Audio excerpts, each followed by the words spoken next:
hello, humans of the world. It is me, Ellie Krug with Ellie 2.0 Radio on AM 950. Happy Saturday to you. Oh my goodness. We are here, and spring is progressing here in Minnesota. It is. And we're supposed to get snow on Monday, but it's not going to be. I don't care how much it is. It won't stick around. Okay, welcome to another edition of Ellie 2.0 Radio. We have another good show, although my planned guest for the big interview came down with COVID, unfortunately. I'm sending Jennifer great wishes for a speedy recovery. So this week, we have an encore interview from Mikki Morrissette of Minnesota Women's Press. Note, I am a columnist for Minnesota Women's Press, just so you know that, but I'd have Mikki's interview as an encore regardless because she's an amazing woman. So you're going to get that for the big interview. And in my C block, I'm going to talk to you kind of human to human. How's that sound? But now, most immediately, I want to feature this week's idealist. He is Marc Elias. He is a Washington, D.C. attorney with the Perkins Coie law firm. It's a major national law firm. Some of you may be familiar with Marc Elias because he's a frequent guest on Rachel Maddow's show, as well as Chris Hayes.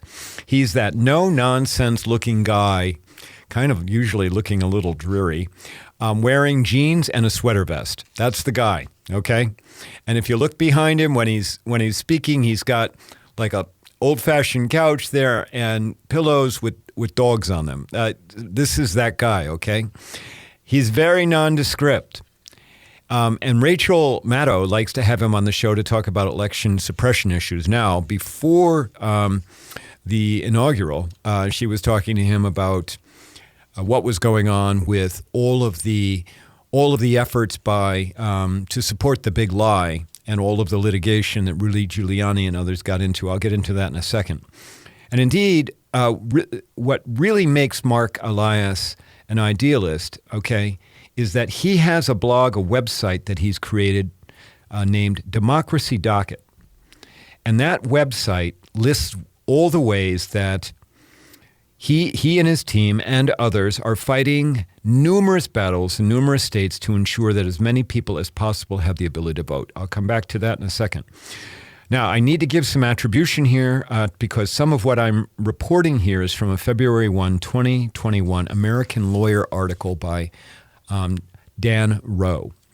And here's the story of Marc Elias. He was born in New York City and raised in Suffern, New York, 30 miles from Manhattan. He's now 52 years old. Elias is a graduate of Hamilton College and Duke University Law School. He began clerking for Perkins Coie. So he goes to law school, his second year of law school, which is where all law students hope to have jobs at law firms so they can maybe get offers for the third year so that they don't have to worry about getting a job after law school. He starts clerking for Perkins Coie while in his second year of law school, and eventually they did make him an offer, and he's been with that firm his entire legal career. In the legal world, this is relatively unusual that you would stay with one firm the entire time. Back in the 1990s, the Perkins Coie firm had a practice advising political candidates and office holders on election law. In a relatively short time, Elias elevated that practice to the point where he's become the go-to lawyer for the Democratic National Committee and other Democratic organizations like the Democratic Senatorial and Congressional Campaign Committees and the Democratic Governors Association. Even more, Elias was general counsel for John Kerry's presidential campaign in 2004 and Hillary Clinton's campaign in 2016. He was general counsel for both of those presidential campaigns. And then I'm going to throw in now a Minnesota connection, because when Al Franken got elected in 2008, remember it was that 200 vote or whatever it was, thin margin, Marc Elias was Al Franken's lawyer for that whole recount, dispute, whole thing. So, pretty important guy. On the later note about Hillary Clinton's 2016 presidential campaign, it was Elias who hired Fusion GPS to conduct research on Donald Trump. Yes, I am talking about that Fusion GPS. the company that ultimately produced the Steele dossier, and which became the subject of much controversy during the Mueller investigation and its subsequent report. In fact, Marc Elias had to go testify before Congress about that report. So that's a blip, okay? Other than that blip, Marc Elias' career has been nothing short of stellar. He's been involved in much litigation involving politics, voting rights, and redistricting. And he's even got 4 U.S. Supreme Court victories to his credit. I mean, that is a big, big deal. Most importantly, it was Marc Elias and his political law group colleagues at Perkins Coie that defended, hold on, I got to turn the page here, that defended the election results in numerous states last November and December. Elias is the one. He's the one who racked up the 62-1 total victory ratio, battling not only Rudy Giuliani and Jenna Ellis, not at all what we would call legal powerhouses, but also the very good, I mean, like stellar in their own right, law firms like Jones Day. Elias beat them all. And at one point, Elias had 100 lawyers working on all of those cases between November, December, January. 100 lawyers fighting off all of the challenges to the election results. Remember, the challenges were that there was fraud, there was, we're talking big lie here. Elias, 62-1. Come on. That's pretty darn good. In other words, we liberals who believe in democracy means that the will of the people must be listened to. We liberals largely have Marc Elias to thank for the relative political normalcy we're experiencing right now with the Biden administration. Wow. Doesn't that just sound so comforting, the phrase, the Biden administration? I don't know about you, but it sure warms my heart thinking about President Joe. As Dan Rowe put it in reporting on Marc Elias' legal career, the legal Armageddon last fall, as he reported on it, this is what Mark Rowe said in The American Lawyer. Quote, Elias is the lawyer many Democrats, especially those on Twitter, thanked for their ability to sleep at night in the days and weeks following the election. He and his team at Perkins Coie ran up a 62-1 court record against Republicans in post-election litigation, and his propensity to live tweet the legal dunk contest brought the public along for a ride. So Marc Elias has 400,000 Twitter followers. Ellie Krug, yours truly here. I'm at 1,099 followers. By the way, but if you want to be the 1100th follower for me, it's at Ellie Krug on Twitter. I'd love to have you follow me. Of course, Elias has garnered much dislike from those who would seek to shut out the will of the people. Former President Trump called Elias the Democrats', quote, best election-stealing lawyer, unquote. Fox News, the bastion of objective reporting, has called Elias a, quote, an election-meddling lawyer, unquote. Of course, Elias wears those monikers as badges of honor, as he should. Now, while I'm in awe of Elias for his stellar legal talents and amazing track record of victory after victory, I'm highlighting him really as an idealist because he's not simply sat back and counted the millions of dollars that he's made for his firm and himself. Estimates are that in the last 12 years, Elias and his colleagues have built the democratic entities, those that I listed before, and many others.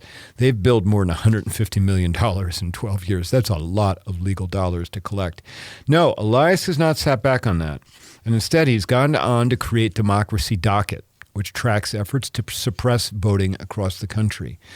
The website, created only in March of 2020, tracks ongoing lawsuits and has guest posts from liberal figures like Stacey Abrams, our own Amy Klobuchar, and Michael Bennet.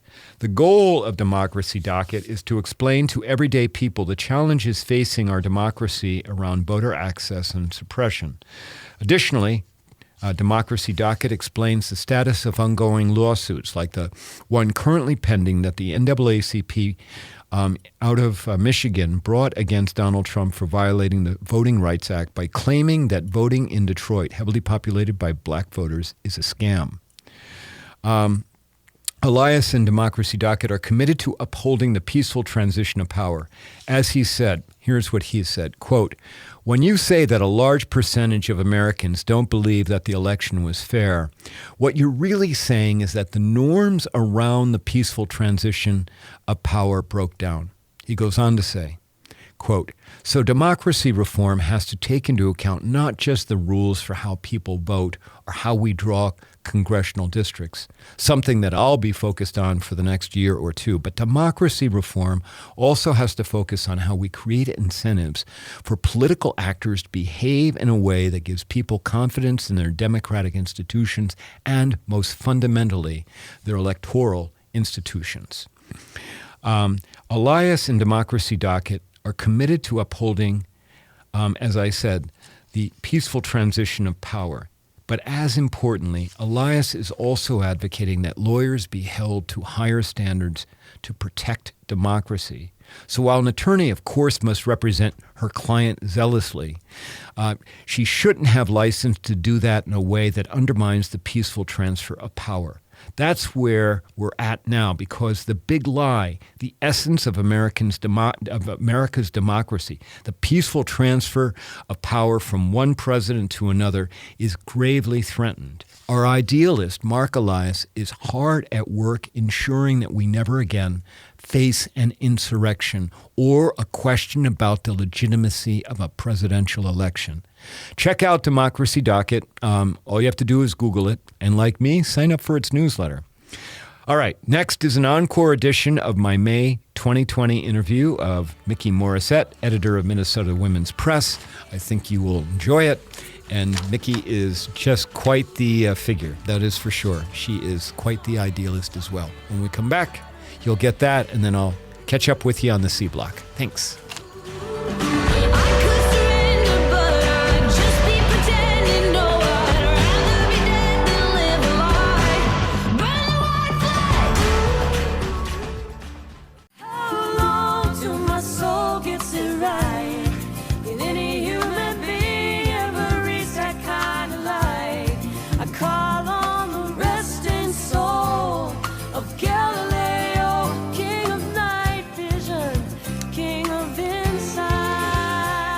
We're back on Ellie 2.0 Radio on AM 950 with me, Ellie Krug.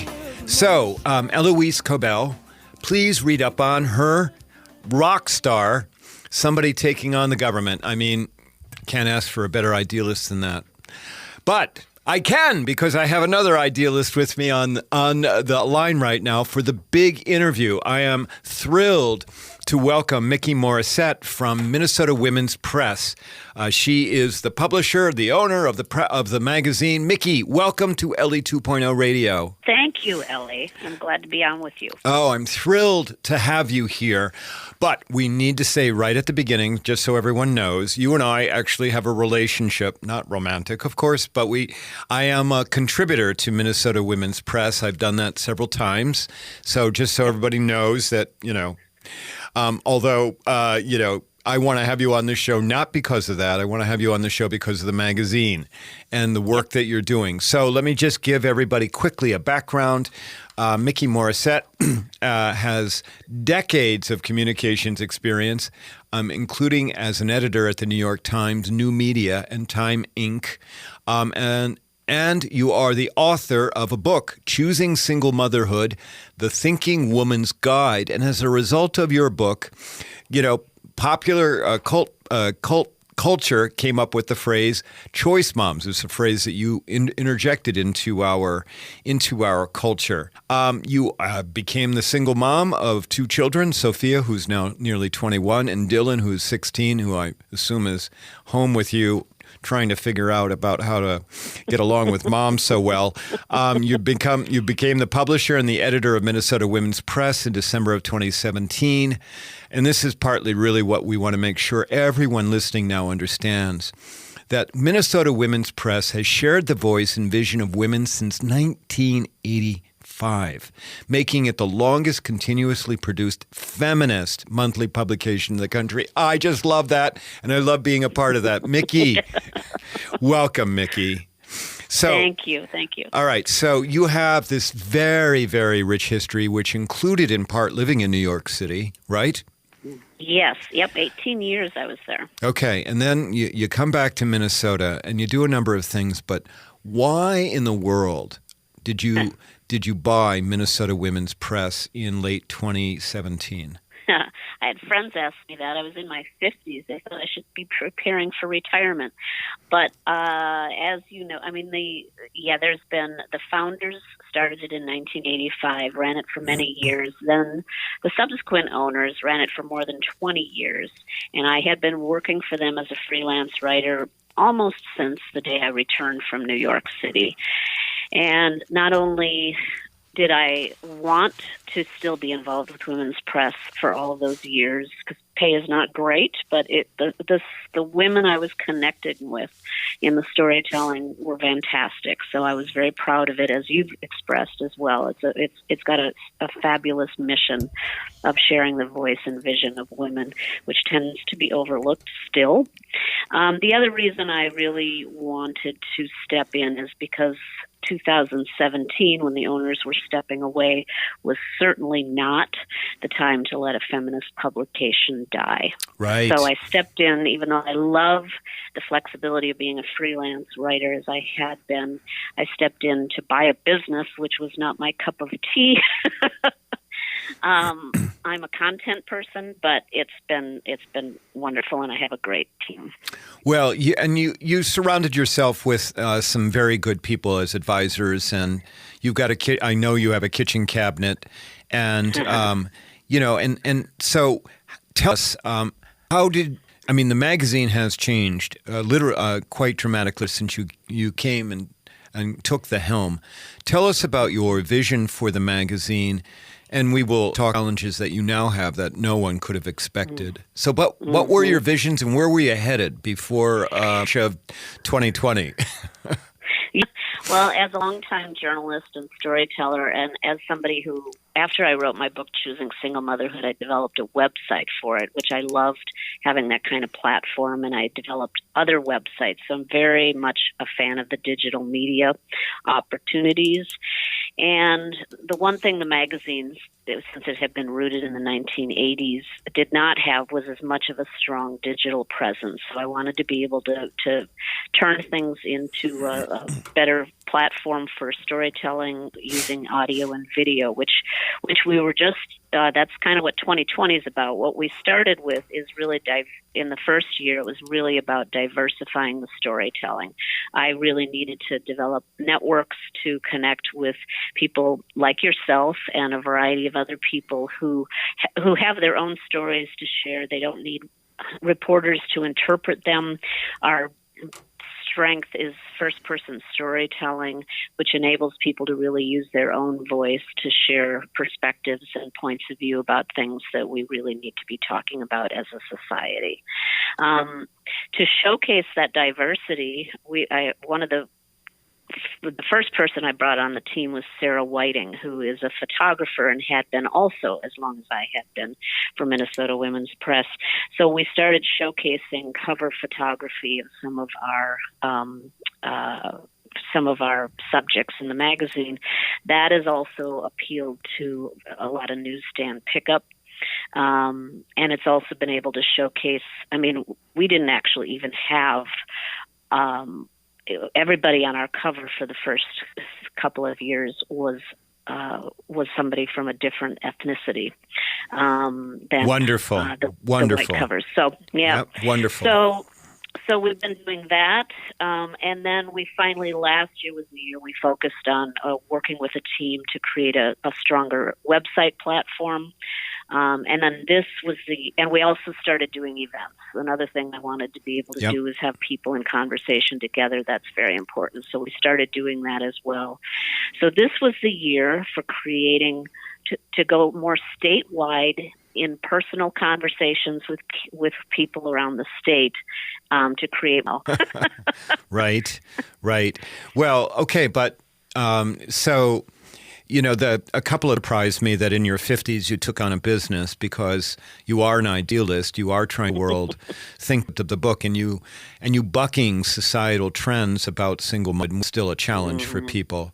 And so, so it doesn't surprise me that you did that. It doesn't surprise me that you have a much greater vision. I want to just tell you what, we're going to have to take a break because we're running out of time. But when we come back, I want to talk about that 35-year thing, all right? About the fact that this is such a unique publication and presence now, and how critical that is right now for all of us. But that legacy is so important just generally. All right? So we'll come back and we'll talk about that and some other things. All right, Mikki? Sounds good. Okay, listeners, we've been talking to Mikki Morrissette, the publisher and owner of Minnesota Women's Press. If you like what you hear, visit my website at elliekrug.com. Email me at elliekrug@gmail.com and follow me on Twitter. The handle is at Ellie Krug on Twitter. We'll be back in a second. Thanks.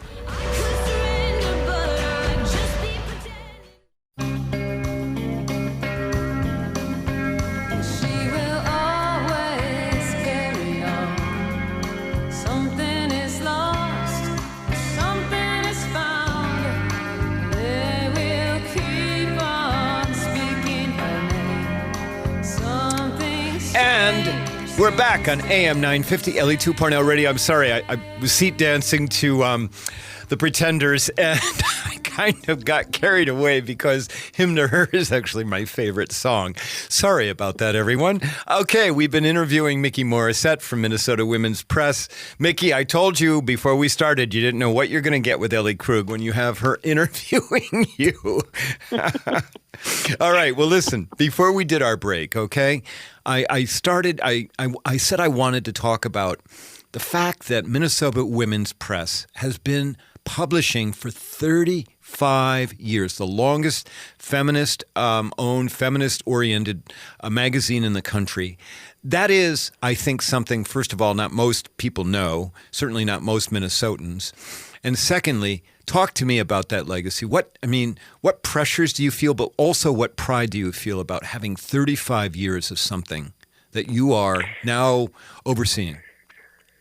Well, I can certainly. I'll start with the pressures. Actually, the current 86% of our revenue comes from print advertising, and of course, as everybody knows, newspapers, magazines are always struggling with that. So the pressure right now is to keep building on that legacy. But one of the best things is after COVID struck, within a week, I was on a Zoom call with the original founders and with the previous owners to talk about the fact that they too had downturns. I mean, the beginning of the magazine, it was tough. Some people were not sure that there was a reason to have a women-focused publication. Right. That there was nothing really to talk about. Oh my God! So right, but so that was a long ramp up. But there would be people in 2020 saying that very same thing, right? I mean, it's a. But go on. I'm interrupting you. Yeah, well, no, and then, in 2008, 2009, the magazine also hit the recession time, and so they figured out they moved it from a biweekly newspaper that it started as to a monthly magazine, which really enabled it to very, very smartly navigate when a lot of newspapers and a lot of magazines folded. I mean, Ms. Magazine has been free publication. It's distributed at about 500 sites in the Twin Cities. There's subscribers who also get it around the state, especially through libraries and co-ops and things. But it is a free publication because we believe in that all access to the content and the story sharing should be accessible to everyone. Mikki, can I interrupt you? How many readers do you think you have a month versus print as well as digital? Print, we're basically, I think right now we're figuring, because the distribution sites, we don't always know who's picking it up and who's not, although we have some numbers. But we're figuring it's about 60,000 in print. Okay. And then in digital readership, which is the number I'm trying to spike now that we're launching a better digital platform, we figure we've got about 30,000. Okay. That's a lot of people. That's nearly 100,000 every month that are reading this very, very important feminist-oriented magazine. We also need to make sure that when we use the word feminist, it's a very broad umbrella. I mean, yes. I'd say that's one of the challenges too, is that there's different generational. Definitely, the different generations have different views of what it means to be feminist. So we like to say feminisms. Very good. So, all right. So I interrupted you. So you've got challenges right now because you don't have businesses open where the print version of the magazine is available. You've got advertisers that are like, hey, we don't even know if we can keep our doors open, let alone advertising. So what are you doing right now to save the magazine? And by the way, I know you're going to do it. I mean, I don't have any doubt about the fact that this Minnesota Women's Press is going to survive because of you. What else are you doing? And how can our listeners right now help you? That is what's very important. Yeah. Well, thanks for bringing that up. Yeah. The biggest thing that we would love to see is increasing traffic on womenspress.com. We know that the readers are definitely out there for the content, but we also know that awareness of, for one, the website is relaunched in September, so it has a whole new look and feel to it. So a lot of people aren't really even aware of that. They can read the full publication online in our digital editions, and it really, the stronger our website traffic is, the more things we're going to be able to do, both with future grants around certain single topic areas like the ecosystem. We have new content, digital content sponsors that are enabling us to do more, as you know, in LGBTQ content and education. So but to do that, it is very much an ecosystem. We need to show the traffic so that the sponsors come on board. And so very helpful just to visit womenspress.com and see. We just launched our first digital-only magazine. The May issue on music and movement is up. And it includes, songs from a lot of the featured local artists, most of whom I had never heard of. It's amazing. I had my assistant editor, who is a bit younger than I, do almost all of the scoping out of who the artists were that we featured this month. Oh, that's great. That's great. Have you talked to the Current about that and maybe do a little bit of intersectionality? They're actually the one, Andrea Swenson, who does the local show on the Current. She's one of the writers in this issue. She that's wrote great. About the book. Yeah, and our June issue is also going to be fantastic, breaking the binary. We're also then doing something on climate in July. So it's thematic, so it's challenging because you've got a whole different set of writers submitting every single month on different topics. So it's just constantly churning, but that's also, kind of what I love about it and what the readers love about it. So The other thing that people can do to help, we currently have a reader survey that we're promoting that is open, because we are planning for some very new ways to direct our content in the coming year. And for that, we really want to know what readers are most interested in. There's a whole set of questions related to that. That also tracks back to being able to tell our advertisers who our readers are. We know they love listening to the radio. We know they love books. We know they're very social justice oriented. They love theater. So this reader survey, we do it every 2 years. It's incredibly important because I do have some bigger plans for the coming year, and for that, I really need to know kind of where our base is right now. Where can listeners find the survey?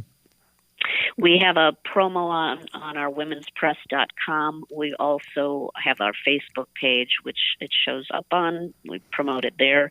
It's a Survey Monkey thing, but we have it definitely visible from womenspress.com. Okay, so if listeners want to support the magazine, they can go take the survey, which will help you decide and direct energies for the future. Is there also do you have a subscriber kind of mechanism coming in place here? And you want to please talk about that. We do have a couple hundred subscribers already around the state. Even though our publication is free, a lot of women do support us by subscribing, even though they don't need to, and others who just aren't close to our 500 distribution sites, especially outside the Twin Cities area. So we do have subscribers, and there is a subscribe/donate page available on the website. And we have very loyal readers and advertisers who have been with us for 3 decades. I'm also finding, them on the reader survey. They're the first ones on there, and so the mission of the magazine survives.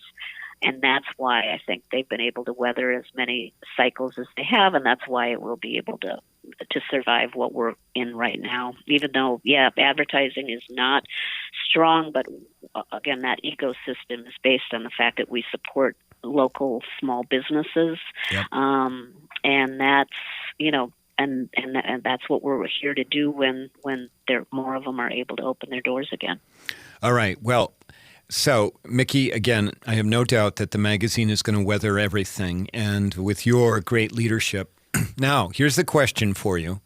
What made you an idealist? Because long before Minnesota Women's Press came along, you were out trying to make the world a better place. So how did you become such an idealist? I can point to 3 specific things that I've been thinking about. Is when I was quite young, my parents took in a couple members of a traveling gospel group from Chicago they were traveling through our small town. I grew up in Prior Lake, and one of the sets of neighbors was just livid because these were black men that we were letting sleep in our home. And I was about 8 years old. I could not understand. I knew these neighbors as normal people. I could not understand the psychology of that level of intolerance, and it kind of planted a little seed to kind of try to figure out how to understand why some people think the way that they do, how their perspectives are so weird. I mean, I didn't go deep into it at the time, but I know that planted a seed that there are things I don't understand about how the mind works and why people have bias. And so that became an interest of inquiry for me, I guess. What makes people tick, and how can you adjust that and help sort of evolve is where I've grown over the years. My very first person I ever interviewed, my mother had gone back to school when I was in middle school, and she was taking a humanities class from a Holocaust survivor. We were studying the Holocaust at school. She set up a time for me to be able to talk to him, and I asked him questions. He was very, about personal story sharing and how powerful that is. Yep. And for me in middle school, having somebody trust me with their story was huge. And I knew the power of story there at a pretty young age, and how impactful that can be to experience things from other people's eyes to whatever extent you can. And then shortly after that, we were also learning about the evils of smoking. And so I wrote a letter to my dad, who was a smoker at the time, and about why he should quit. And I put a lot of thought into the letter, used my words carefully, told him my story, and he quit cold turkey. And that really also infused me. My dad died last month, and so I've been thinking a lot about the influence he's had on my life and my writing. I started off as a sports writer, which is another whole story. But the power of words, the power of story, and trying to bridge the gaps of tolerance between people is really what I'd like my writing to be all about, and what the magazine is for. Well, I mean, you just you just spiked my idealistic heart with everything that you just said. And it is so incredibly true. We break down barriers as we get to know other people. We do. Yeah. We just have to get past the fear of other that keeps us from attempting to break down those barriers. Yeah. So, all right. Well, Mikki, we've run out of time. I just want to tell you, it's been an honor to have you on the show. And you know, I will do whatever I can personally to help with the magazine. And I just want to thank you for your voice and your hard work and for leading Minnesota Women's Press and keeping it pushed forward even in the midst of our pandemic. Okay? Thank you very much, Ellie. And, I sought you out as a contributor to Minnesota Women's Press because of the work and storytelling you do, and it's invaluable. So thank you for the work you're doing. Thanks for that. I appreciate it. All right, listeners. Well, that wraps up my interview with Mikki Morrissette from Minnesota Women's Press. Go and visit the website, womenspress.com. Take the survey, become a subscriber, support the magazine, and do whatever you can to spread the word about what a wonderful 35-year-old publication. Okay, when we come back from our break, I'll do my C block where I'll talk a little bit about my work and about something else, a celebration of a birthday. Thanks. We'll be back in a second.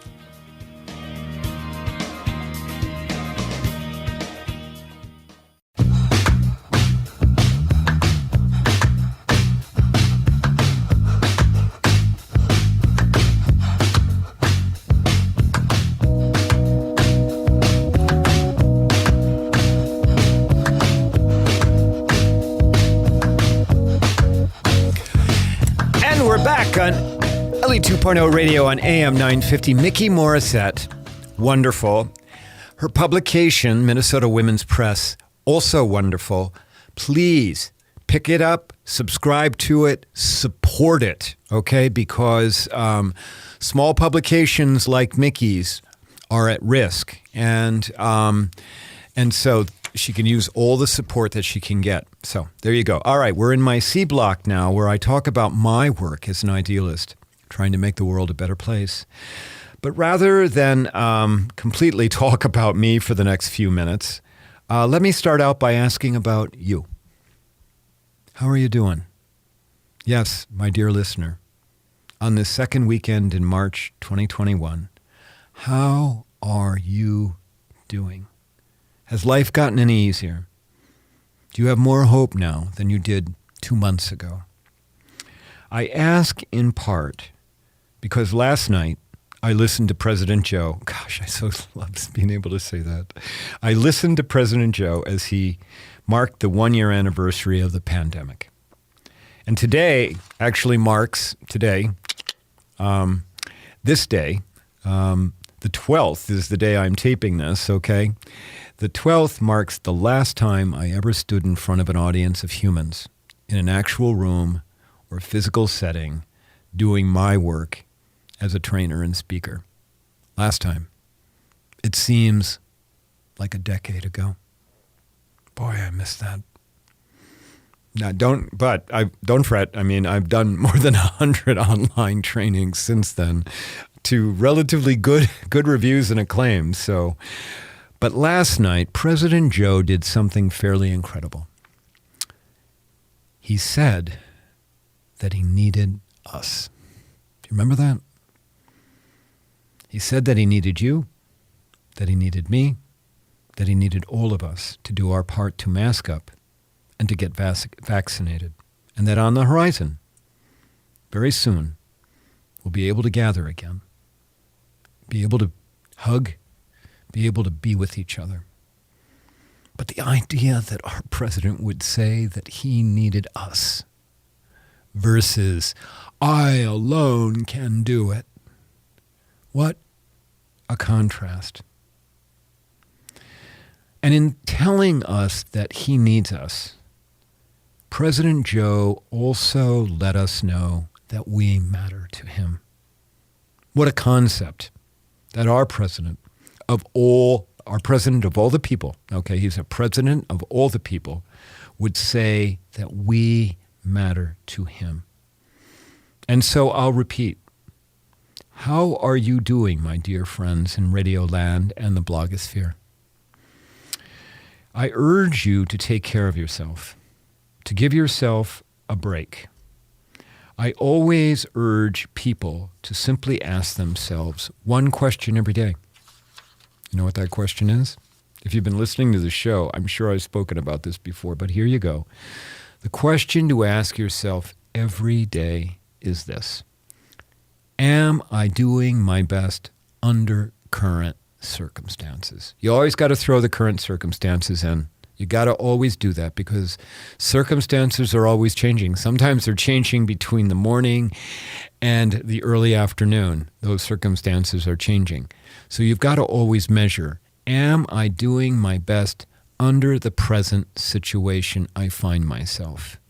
If your answer back to you is yes, you are doing the best you can under current circumstances, you know what?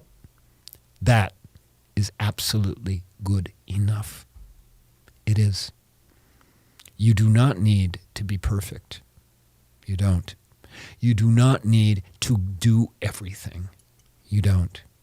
All you've got to do is act reasonably in life and just try your best. Isn't that what we tell the kids? I know that there are, some tiger moms or tiger dads out there, but for the most part, okay, we tell our kids, do your best. That's all we tell them. So why can't we follow our own advice?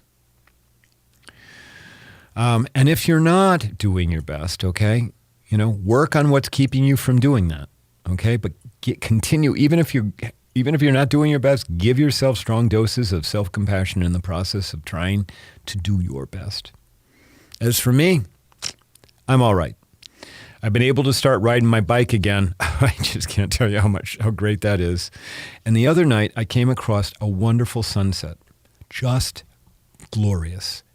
It was so great that I started laughing and yelling out loud. Yes!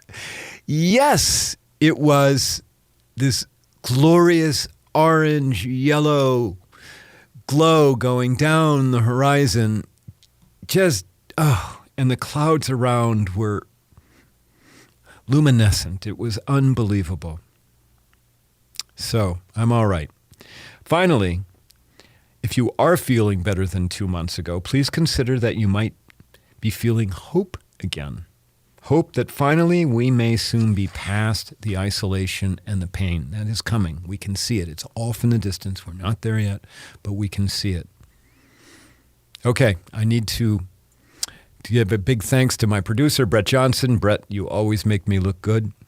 And to you, my friends, take care. I wish you the very best. Go out, be good to someone. Work to make the world a better place. If we all do that together, my God, what we can accomplish.